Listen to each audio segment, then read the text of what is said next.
Déclaration de l'Association citoyenne Nous Peuples Congolais sur les changements de la Constitution. Messieurs et dames, chers compatriotes, depuis un certain temps, le peuple congolais réclame les changements de la Constitution et ces cris a été entendu par son Excellence, Monsieur le Président de la République, Félix Antoine Tshisekedi Tshilombo, qui, lors de son discours à Kisangani, s'est prononcé sur ce sujet. La Constitution est un ensemble de textes juridiques qui définissent les institutions de l'État et organisent leurs relations.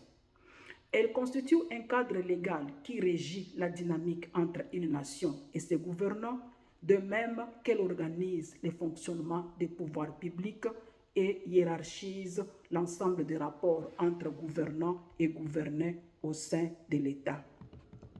La Constitution est la loi fondamentale qui affirme la légitimité de l'État. Il ne s'agit pas pour nous de faire une évaluation ni des titres, ni des articles ou des dispositions de cette Constitution de 2006, plutôt d'évaluer sa portée à ce jour, sa philosophie et son esprit.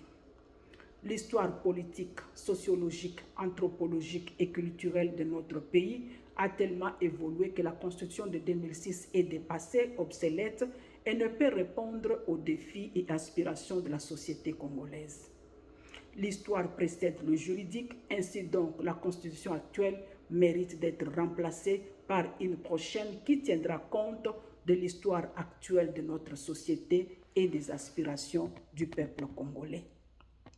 Durant les 30 dernières années, l'histoire nous apprend que plus ou moins une vingtaine de millions de Congolais sont morts du fait de la guerre interminable au pays avec des milliers de déplacés. Tous les secteurs de l'économie sont entre les mains des expatriés, secteur minier, bancaire, pharmaceutique, hôpitaux, secteur de la panification, la poissonnerie et j'en passe.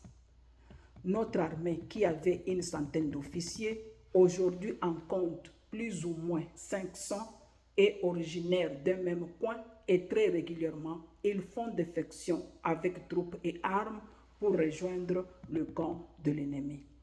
L'insécurité urbaine, avec les phénomènes des enfants de rue communément appelés Kuluna, l'exclusion à dessein de la communauté congolaise de l'étranger de participer avec leur matière grise, aussi bien qu'avec leurs ressources matérielles et financières au développement du pays, une panoplie des institutions d'appui à la démocratie et un parlement bicaméral, sans oublier les assemblées provinciales, des institutions simplement budgétivores sans résultat, faites pour assouvir les besoins politiques égoïstes, malheureusement lesquelles institutions n'apportent pas de réponse aux problèmes congolais.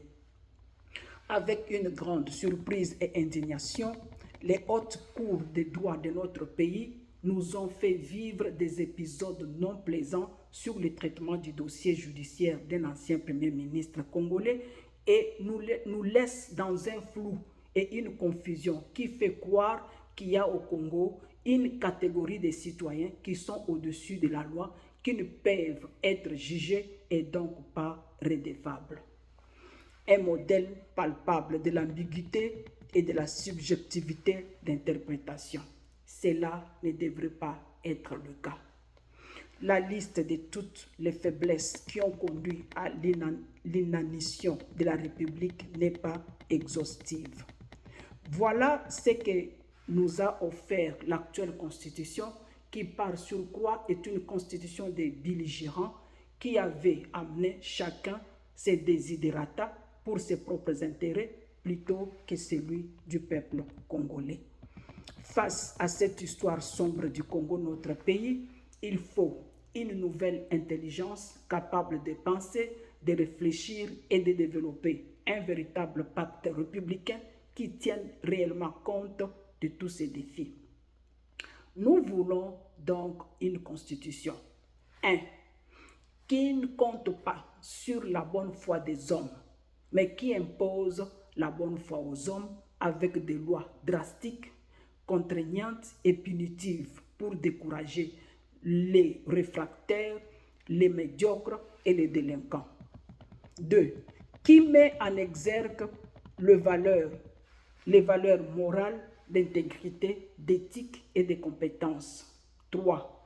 Qui rapproche les gouvernants et les gouvernés en instaurant un barème salarial équilibré pour une justice distributive équitable des ressources naturelles. 4. Qui sanctionne fermement les dérives tribales avec tolérance zéro. 5. Qui soit fondé sur les valeurs de la justice sociale et les droits humains fondamentaux. 6. Qui protège et organise non seulement la politique, mais aussi et surtout la culture, l'économie, les mines et les sols congolais. Au-delà de tout, nous souhaitons que l'Assemblée constituante qui sera mise en place avec la complicité du peuple puisse produire un modèle de pacte qui ne soit pas le calque de la démocratie occidentale, qui ne s'adapte pas à notre culture ni à notre sociologie. Croire que la démocratie serait une solution à nos problèmes serait comme se mettre le doigt dans l'œil. Un changement de mentalité s'impose pour restaurer le patriotisme, les bonnes mœurs, la bonne gouvernance et tout ce qui va avec. Aussi, inventer une autre dénomination pour ceux qui ne sont pas au pouvoir, en lieu et place des opposants, qui en fait, dans son aspect spirituel, est une confession et invocation de l'esprit de l'opposition qui anime certains acteurs politiques qui perdent tout sens de réflexion, confondant contradiction et opposition. D'où la nécessité de classifier les groupes de personnes selon leur idéologie et convictions politiques plutôt que de créer des opposants juste pour s'opposer.